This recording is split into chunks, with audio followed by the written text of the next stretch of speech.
আত্মবিশ্বাস ভেঙে দেবার জন্য কিংবা মানসিক চাপ বাড়িয়ে দেবার জন্য আমাদের চারপাশে নেগেটিভ মানুষের অভাব নেই। এদের নেগেটিভ এনার্জি কিন্তু ছড়িয়ে পড়ছে অন্যদের মধ্যে। আপনার চারপাশে এই সমস্ত টক্সিক পরিস্থিতি দেখে আপনি নিশ্চয়ই অনেক বিরক্ত। কারা ছড়াচ্ছেন এরকম নেগেটিভ এনার্জি? কোথা থেকে এর শুরু? সত্যি কথা বলতে কি, নেগেটিভ আচরণের শুরু হয় পরিবার থেকেই। বাবা মা সন্তানের ভালোর জন্য তাদের প্রতি অকথ্য ভাষা ব্যবহার করছেন, প্রহার করছেন, সমালোচনা করছেন, তুলনা করছেন নেগেটিভলি। আত্মীয় স্বজনরা খুদ খুঁজতে ব্যস্ত। আর পরিবার এবং চারপাশ থেকে দেখে ইয়াং জেনারেশনের পরিবর্তন কিন্তু উল্লেখযোগ্য, চোখে পড়ার মতো। তারা যেন নেগেটিভ আচরণে আসক্ত হয়ে পড়েছেন। খুব কাছের ভালোবাসার মানুষটিকেও অকথ্য ভাষা ব্যবহার করছেন, অবিশ্বাস করছেন, সন্দেহ করছেন, তাদের সম্পর্কে কুৎসা রটাতে কুণ্ঠাবোধ করছেন না। এমনকি নেগেটিভিটির চর্চা লুকিয়ে আছে আমাদের শিক্ষা ব্যবস্থাতেও। এখানে একটি গল্প বলবো। আমার শিশু সন্তানের ক্লাসে একবার তাদেরকে লিখতে দেওয়া হয়েছিল বৃষ্টির সকাল প্যারাগ্রাফ। সেখানে উত্তরে শিক্ষিকা তাদের শিখিয়েছিলেন বৃষ্টি হওয়া মানে কর্দমাক্ত রাস্তা, বৃষ্টি হলে মানুষের খুব অসুবিধা হয়, ছেলে মেয়েদের স্কুলে যেতে অসুবিধা হয় ইত্যাদি। কিন্তু তিনি কিন্তু খুব সহজেই শেখাতে পারতেন ট্রপিক্যাল কান্ট্রিতে বৃষ্টি মানেই খুব আকাঙ্ক্ষিত, বৃষ্টি হলে পুকুর ভরে যায়, ব্যাঙ ডাকে এবং প্রচন্ড গরমের তাপ থেকে বাঁচা যায়।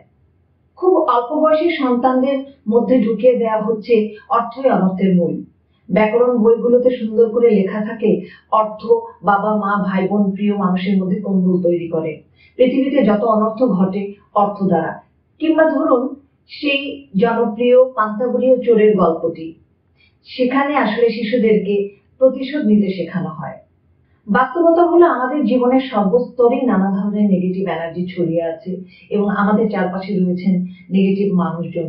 তারা সবসময় সবকিছুর খুঁত ধরছেন, কোনো কিছুই তাদের কাছে ভালো না। এই যে মানুষগুলো, এদেরকে বদল করা কিন্তু অত সহজ নয়। যারা এই টক্সিক পরিবেশের মধ্যে পড়ে হাঁসফাঁস করছেন তারা তো ভালো নেই, কিন্তু যারা সবসময় খুঁত ধরছেন, সবকিছুকে খারাপ হিসেবে দেখছেন, কোনো কিছুতেই সন্তুষ্ট না, তারা কি ভালো আছেন? না, তারাও ভালো নেই।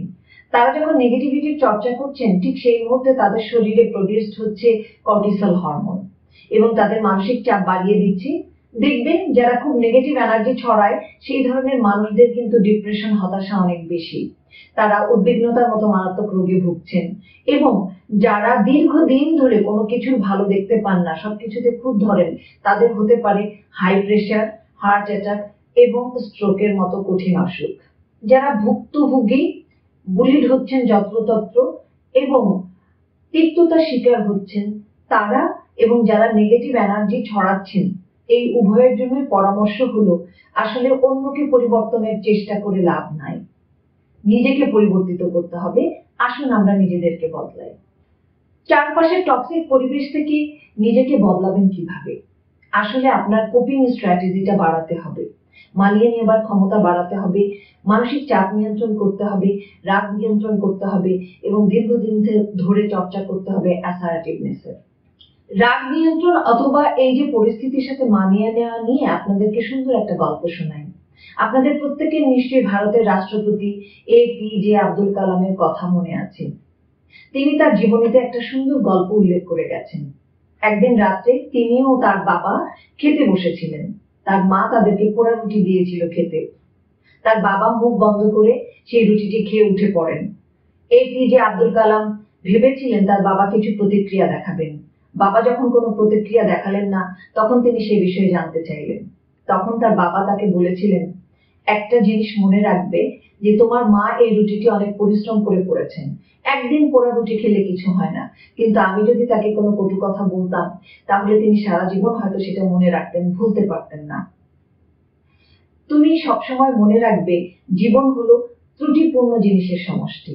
এই গল্পটিতে কিন্তু দারুণ একটি বার্তা আছে। বার্তাটি হলো জীবন কখনোই পারফেক্ট না, মেনে নিতে এবং মানিয়ে নিতে শেখাটাই জীবন।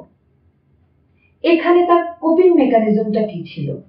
তিনি কিন্তু তার স্ত্রীকে অভিযোগ করা থেকে বিরত ছিলেন, পাশাপাশি তিনি তার রাগ নিয়ন্ত্রণ করেছিলেন এবং তিনি পুরো পরিস্থিতিটাকে দেখেছিলেন অ্যাসার্টিভ ওয়েতে। অ্যাসার্টিভনেস নিয়ে অন্য একটা ভিডিওতে কথা বলবো। একটি জরুরি তথ্য এখানে বলে রাখা দরকার। মানুষের চিন্তা ভাবনার বড় একটি অংশ জুড়ে রয়েছে কিন্তু নেগেটিভিটি। মানুষ নেগেটিভলি চিন্তা করতে বা কথা বলতে পছন্দ করে। একটা গবেষণায় বলা হয়েছে যে মানুষ 50% নেগেটিভ কথা বলে, 30% পজিটিভ কথা বলে এবং 20% নিরপেক্ষ কথা বলে। আরেকটি গবেষণায় দেখা যায় গড়ে প্রতি 1 মিনিটে মানুষ একটি করে অভিযোগ করে। এই ভিডিওটি শেষে বলতে চাই, আর কোনো অভিযোগ নয়, নিজেকে টক্সিক করে তুলবেন না, কোনো টক্সিক পরিস্থিতিতে ভেঙে পড়বেন না। আপনি যদি অ্যাসার্টিভনেসের চর্চা করেন তাহলে নেগেটিভ চিন্তা ভাবনাকে যদি ইতিবাচক করতে সক্ষম হন, আপনার শরীরে প্রডিউসড হবে হ্যাপি হরমোন, যেটি আপনাকে রাখবে সুখী ও স্বাস্থ্যবান। ধন্যবাদ সবাইকে।